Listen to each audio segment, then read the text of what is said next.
Hey, it's Johnny Reinhart, and here at Midwest Family Marketing and Media, we are proud to support local not for profits through our March 4th campaign. All month long, we're sharing and shining the light on the incredible work happening in our local communities, connecting listeners with organizations that are making a real difference right here at home. And I'm excited to be talking with Mike Yoder. He is with the Bristol Corndog Festival. Mike, how are things down in Bristol?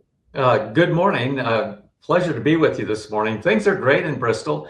Uh, Actually, it looks like a little rain today in Bristol, and we need some rain. So I'm thankful for a potential rainy day, even though I enjoy sunny days.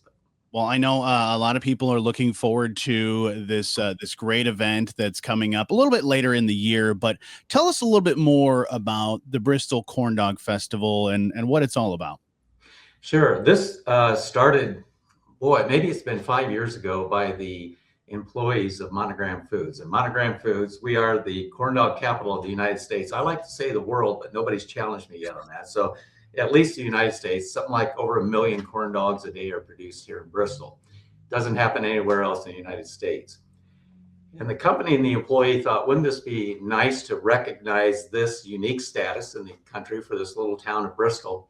And at the same time, raise money for, at that time, it was the hub, which is Hearts United for Bristol.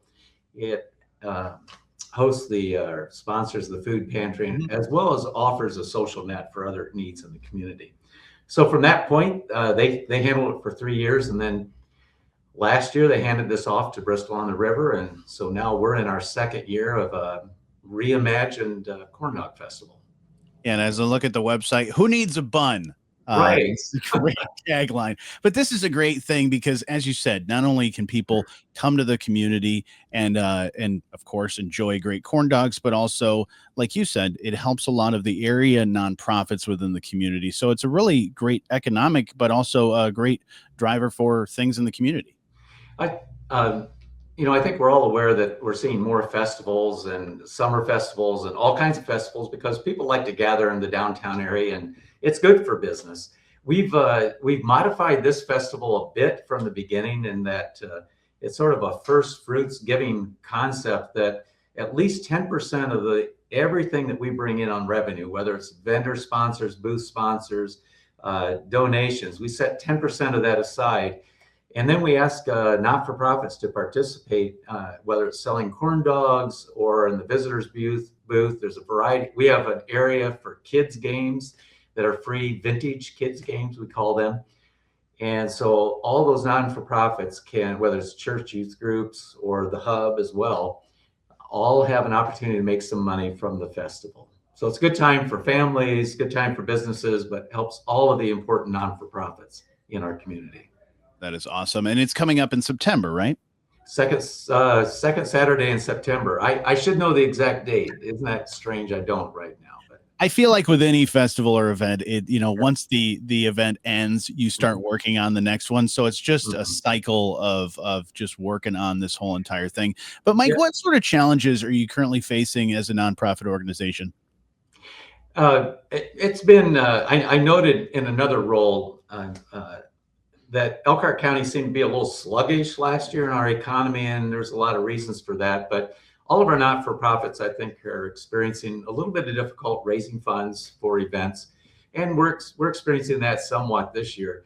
The Corn Dog Festival is a very fun event, and it's so family oriented that even we're having just a few problems. So if people want to participate, either volunteer or contribute some funds to this year's event, all goes for a very good cause. And it's a good chance to become involved in the community.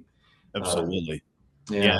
I know you guys are working on a lot of things. The entertainment lineup is getting set, and a lot of other things are going on behind the scenes. And as you said, people want to get involved through volunteering or donating. How do they go about doing that and reaching out to you guys?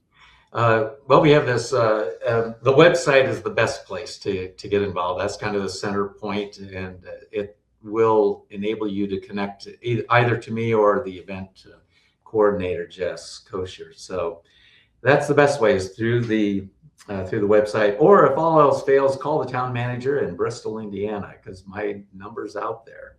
Awesome. Well, looking forward to not only a great event, but the great things that it's doing in the community. But Mike, if you could leave listeners with one message about your organization, what would it be? Mm. Uh, Well, the event this year is I think if I'd leave you with one thing, it's there's going to be we have a great music lineup that includes Abby Thomas, who's won 5 independent music awards, Hmm. local person from Goshen. We'll have a nice arts and crafts exhibit as well as a lot of fun games.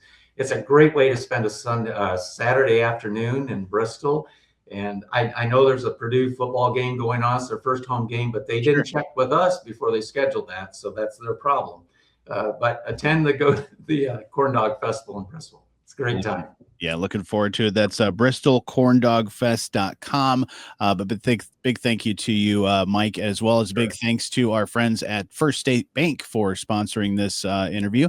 But thanks for being an incredible part of our community. And we're proud to share your story as part of the Midwest Family Marketing and Media March 4th campaign. And we want to encourage our listeners to learn more about this great organization and get involved. But Mike, again, thank you so much. Thank you.